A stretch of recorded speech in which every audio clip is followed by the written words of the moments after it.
friend. Ang bilis talaga ng taon ngayon.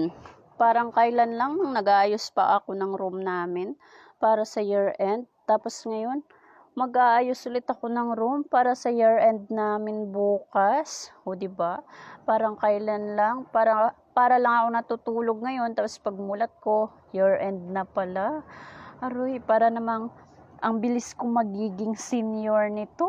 Naku po. O, ayan ang inyong friend ay gumagawa kunuhay ng rose. O, diba? Tingnan nyo.